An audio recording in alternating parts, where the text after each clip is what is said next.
কোনো একদিন দুপুরে খেতে বসে আমার ভাতের থালায় ভাতটা বেড়ে দেওয়ার পর চামচ দিয়ে ডালটা নাড়তে নাড়তে মা বলেছিল, সব দাগ মুছে না, হাজার চেষ্টা করলেও কিছু কিছু দাগ রয়েই যায়, আর সেই দাগগুলোকে অনিচ্ছা সত্ত্বেও আমাদের বয়ে বেড়াতে হয়। সেদিন মায়ের চোখ দুটো আমার চোখের দিকে নয়, বরং ওই ডালের বাটিটার দিকেই ছিল, আর কথাগুলো না চাইতেও আমাকেই উদ্দেশ্য করেছিল। সেদিন মায়ের চোখ দুটো ছলছল করছিল কিনা সেটা দেখার সাহস আমার ছিল না, তবে সেদিন আমার চোখ দুটোর বাড়ি বর্ষণ মনে হয় একেবারের জন্যই মুছে গিয়েছিল।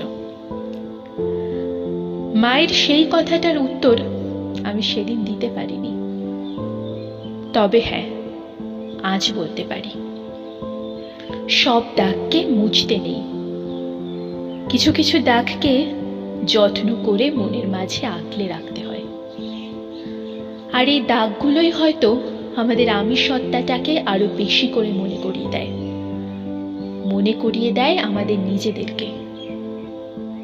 নিজেদেরকেই যদি ভুলে যাই তবে নিজেকে নিয়ে বাঁচবো কিভাবে? তাই এক প্রকার নিজের স্বার্থে, নিজের আমিটাকে বেঁচে থাকার স্বার্থে দাগগুলোকে মুছতে দিলে চলে না। কথাগুলো বলে ডায়াসের উল্টো দিকে থাকা দর্শক আসনের দিকে তাকিয়ে একটু হাসল বছর 40-এর একজন মহিলা। মাইক্রোফোনটাকে আবার হাতে নিয়ে বলতে শুরু করলো, হ্যাঁ, আমিও ভুলিনি আমার জীবনের সেই তথাকথিত বীভৎস দাগগুলোকে।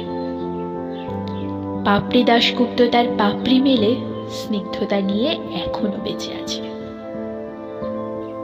মুক্তমালা রঙিন মঞ্চে আয়োজিত ওম্যান্স ডের বিশেষ অনুষ্ঠানে পাপড়ির জন্য হাততালিতে মুখর চারিদিকটা। অ্যাঙ্কারিং করছিল যে মেয়েটা, সে হাসি মুখে বক্তাকে অভিনন্দন জানানোর সঙ্গে সঙ্গে নির্দিষ্ট সম্বর্ধনাটি তুলে দিল বক্তার হাতে। আবারও সমবেত হাততালি আর প্রশংসায় ভরে উঠল চারিদিকটা। ভিড়ের মধ্য থেকে একটা হাত জানান দিল সে এই বিশেষ বক্তাকে কিছু প্রশ্ন করতে চায়। স্বাভাবিকভাবেই দর্শক আসনে থাকা চোখ গেল আশেপাশের সবার। অ্যাঙ্কার তানিয়া ভিড়ের মধ্যে থাকা মেয়েটাকে উদ্দেশ্য করে বলল, ইয়েস ম্যাডাম, বলুন আপনি কি বলতে চান। দর্শক আসনে থাকা মেয়েটি বেশ সাহস নিয়ে উঠে দাঁড়ালো। তারপর ভিড়ের মধ্য থেকে পাস হয়ে আসা হ্যান্ড মাইকটা নিয়ে স্টেজের দিকে তাকিয়ে বলল, নমস্কার, আমি দেবলীনা দাস। আমার পাপড়ি ম্যাডামকে কয়েকটা প্রশ্ন আছে। অচেনা একজন মেয়ের মুখে নিজের নামটা শুনে ওর দিকে আরো ভালোভাবে তাকালো আজকের দিনের বিশেষ আইকন পাপড়ি দাশগুপ্ত। খুব গভীরভাবে মেয়েটিকে পর্যবেক্ষণ করলো। 27 থেকে 28 বছর বয়স আন্দাজ করা যায় ওকে দেখলে। রোগা শরীরের সাথে মুখের উস্কো খুস্কো ভাব আর চোখের নিচের কালি স্পষ্টভাবে বুঝিয়ে দিচ্ছে যে শরীর আর মন দুটোই জীর্ণ মেয়েটির। আমি কি আমার প্রশ্নটা করতে পারি? মেয়েটির আবার করে ওঠা প্রশ্নে পাপড়ি দাশগুপ্তের হুঁশ ফিরল। আপাতত মেয়েটিকে পর্যবেক্ষণ করা বাদ দিয়ে ওর প্রশ্নের দিকে কনসেন্ট্রেট করলো পাপড়ি। ম্যাডাম, আপনি তো বললেন যে সব দাগকে মুছতে নেই, কিছু কিছু দাগকে রেখে দিতে হয় আমাদের সাথে। আচ্ছা ম্যাডাম, দাগ আমরা কাকে বলবো? আশেপাশের মানুষগুলো আমাদের চরিত্রের দোষ বিচার করে আমাদের নামের পাশে একটা তকমা লাগিয়ে দেবে, আর তাকেই আমরা দাগ বলবো? আর এটা ভেবেই নিজেকে নিজের কাছে চিনব যে আমাদের চরিত্রের দাগ আছে, আমাদের চরিত্রের দোষ আছে। ওই লোকগুলোকে দাগ লাগানোর ক্ষমতা বা অধিকার কে দিয়েছে ম্যাডাম? চরিত্রে দাগ লাগানোটা খুব সোজা, তাই না ম্যাডাম? দর্শক আসনে থাকা আগন্তুক এই মেয়েটির প্রশ্নে হঠাৎ করেই পুরো হলে নিস্তব্ধতা বিরাজমান। পাপড়ি দাশগুপ্ত নিজেও কিঞ্চিত চুপ। সত্যি তো, এভাবে ভেবে দেখা হয়নি কখনো। চরিত্রে বা নামের পাশে দাগ লাগানো সত্যিই হয়তো সোজা, না হলে ওই লোকগুলোও পারতো না পাপড়ির নামের পাশে সো কল্ড দাগটা লাগাতে। জানেন ম্যাডাম, আমার নামের পাশে মস্ত বড় একটা দাগ আছে, আর সেই দাগের কারণ নাকি আমার 1 বছরের ছোট্ট মেয়েটা। ওর দোষ এটাই যে আমি তাকে পৃথিবীর আলো দেখিয়েছি। জন্ম না হওয়ার আগে আমি তাকে মেরে ফেলিনি। হ্যাঁ ম্যাডাম, এটাই আমার অপরাধ। কুমারী মা আমি, চরিত্রের দোষ, সবাই এটাই বলে। বিগত 1.5 বছর ধরে এই কথাটা শুনতে শুনতে এখন আমার হাসি পায় ম্যাডাম। কিন্তু বিশ্বাস করুন ম্যাডাম, এতে আমার একটুও নিজেকে দোষী মনে হয় না। আমি ভালোবেসেছিলাম, রূপকথা আমার ভালোবাসার ফল।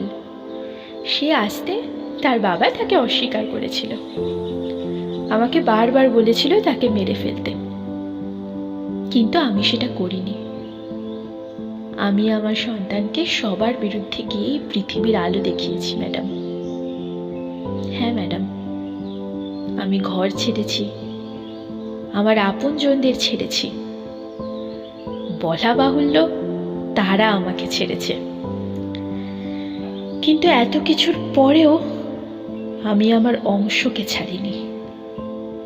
আমি তাকে বাঁচিয়েছি, আর তাকে আমি বাঁচার মতো করে বাঁচতে শেখাবো। তাই দাগ বলে আমার ডিকশনারিতে কিচ্ছু হয় না। অন্তত এই কাজকর্মহীন আশেপাশের লোকগুলোর দেওয়া দাগগুলোকে তো পাত্তা দিই না, ভ্যালুলেস আমার কাছে। এবার বলুন ম্যাডাম, কোন দাগগুলোকে বয়ে বেড়াবো? আদৌ দাগ কোনটা? এটাই আমার প্রশ্ন আপনার কাছে। দেবলীনার প্রশ্নে আশেপাশে সবার মতো পাপড়ি দাশগুপ্ত আজ স্তব্ধ। এভাবে মনে হয় চোখে আঙুল দিয়ে এইরকম কয়েকটা চিরন্তন সত্য ওর সামনে কেউ তুলে ধরেনি। নিজেকে কিছুটা সামলে নিয়ে মেয়েটির দিকে একবার তাকালো। জানো তো দেবলীনা, সত্যি বলছি, তোমার মতো করে ভাবতে পারলে হয়তো আর একটু অন্যভাবে বিশ্লেষণ করতাম নিজেকে। আমি রেপ ভিকটিম। হ্যাঁ, তখন ক্লাস 12। স্কুল থেকে বাড়ি ফেরার সময় চোখ বন্ধ করলে সেই মুহূর্তগুলো আজও আমার জীবনের সবচেয়ে অন্ধকার স্মৃতি হিসেবে ধরা দেয়। হ্যাঁ, আজও আমি কেঁপে উঠি। সেই দিনটার পরে না, আমার নামের পাশেও ওই দাগটা লেগে গিয়েছিল। তবে সমাজ তো এখন অনেক উন্নত হয়েছে, কেউ পাশে এসে দাঁড়ায়নি বলবো না। পাশে এসে দাঁড়িয়েছিল, সহানুভূতি দেখিয়েছিল। গ্রামের বড় বড় মাথারা বলেছিল যে কোনো বিপদে আপদে আমার পাশে থাকবে। সমাজকর্মীরা, বুদ্ধিজীবীরা মোমবাতি মিছিল নিয়েও আমাদের শহরের ওই ছোট্ট স্টেশনটায় দাঁড়িয়েছিল। পেপারে প্রতিবাদের ঝড় উঠেছিল, হেডলাইন হয়েছিলাম আমি, আরো কত কি। কিন্তু কি বলতো, সেটা না ওই কটা দিন, তারপর যে কে সেই। মুখোশ কি আর বেশি দিন পড়ে থাকা যায় বলো? বছর ঘুরতে না ঘুরতেই সব ছবিটা বদলে গেল। যখন আমি শখটা কাটিয়ে ঘুরে দাঁড়াতে চাইলাম, তখন আমার এই শুভাকাঙ্ক্ষীরাই আমার পথের পাশে বাঁধা হয়ে দাঁড়ালো। চোখে আঙুল দিয়ে চিনিয়ে দিল আমাকে যে তুমি একজন রেপ ভিকটিম। তোমাকে হসপিটালে সেদিন এমার্জেন্সি পিল খেতে হয়েছিল গর্ভনিরোধক হিসেবে। তুমি আর যাই হোক শুদ্ধ নও। তোমাকে করুণা করা চলে, সহানুভূতি দেখানো চলে, কিন্তু ব্যাস ওইটুকুই, সম্মান নয় তোমার জন্য। এমনকি নিজের বাড়ির লোকও তোমাকে ছাড়বে না, তোমাকে ওরা মাথা তুলে বাঁচতে দেবে না। এটাই তোমার ভবিতব্য। তবে আমি ভুলিনি, আমি মনে রেখেছি সবার দেওয়া ওই চরিত্রের দাগটাকে। অবশ্য আজ এখানে দাঁড়িয়ে ওটা আদৌ দাগ কিনা সেটা প্রশ্ন সাপেক্ষ। যাই হোক, সেদিন থেকে দাঁতের দাঁত চেপে সবটা সহ্য করেছি, মেনে নিয়েছি আমার আমিকে। আর কোনো কিছুতেই হারিনি, নিজের পাশে নিজে ছিলাম, লড়াই করেছি নিজের হয়ে, খুব করে লড়াই করেছি। আর ওই দাগটাকে মনে করে রেখে দিয়েছিলাম বলেই রেপ ভিকটিম পাপড়ি দাশগুপ্ত আজ ন্যাশনাল অ্যাওয়ার্ড প্রাপ্ত লেখিকা পাপড়ি দাশগুপ্ত হয়ে এখানে। আসলে কি জানো তো, আমরা নারী তো, আমরা সব পারি। মাতৃত্ব রক্ষায় পুরো জগতের সঙ্গে লড়াই করতে পারি, নিজের অস্তিত্ব রক্ষায় নিজেদের সঙ্গে লড়াই করতে পারি। বলি না, আমরা লড়াই করতে পারি। তাই এখনো শত শত লাঞ্ছনা গঞ্জনা অপমানকে সহ্য করেও একটা দেবলীনা দাস বেঁচে আছে, একটা পাপড়ি দাশগুপ্ত বেঁচে আছে।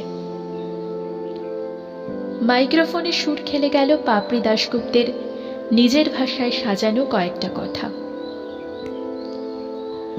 অন্ধকারে স্ফুলিঙ্গ হয়ে জ্বলে উঠি, হারিয়ে যাওয়ার ঠিকানায় আমরা এক জ্বলন্ত চিঠি। ভয়ঙ্কর রাত পেরিয়ে নতুন ভোরের স্বপ্ন দেখতে জানি। আমরা নারী, আদর্শকে জীবনের সত্যি বলে মানি। কোমল শান্ত স্নিগ্ধ আবেশে ঘেরা আমাদের জীবন। রূপকথার গল্প আর সাত সুরের স্বপ্ন দিয়ে সাজানো থাকে মনের গহন। ঝড়ের তাণ্ডবে গতির রুদ্ধপথে পরিস্থিতির শিকার হই বারবার। থামতে আমরা জানি না, হারকে আমরা মানি না। তাই তো ফিরে আসি উদ্যোগকে নতুন ভাবে সাজিয়ে নিয়ে আরো একবার। মায়ের মমতা রূপী আমরা নারী, সহজ সরল আবেগ নিয়ে নতুন জীবনগুলোকে সাজিয়ে দিতে আমরা নারী। জীবনের রঙ্গমঞ্চকে স্বপ্নের রঙে রাঙিয়ে দিয়ে যাই। পরিস্থিতির সাথে সাথে নিজেদেরকে মানিয়েও নিই। তাই শ্রদ্ধা আর অনুরাগের সম্পর্কগুলোকে বাঁধতে জানি। আমরা নারী, আঘাত ভুলে ঘুরে দাঁড়াতে পারি। কলম হাতে, মশাল হাতে জীবনের জয়গান গাইতে পারি। আমরা নারী, নিজেদের জন্য আমরা নিজেরাই লড়তে জানি। আমরা নারী, নিজেদের জন্য আমরা নিজেরাই লড়তে জানি।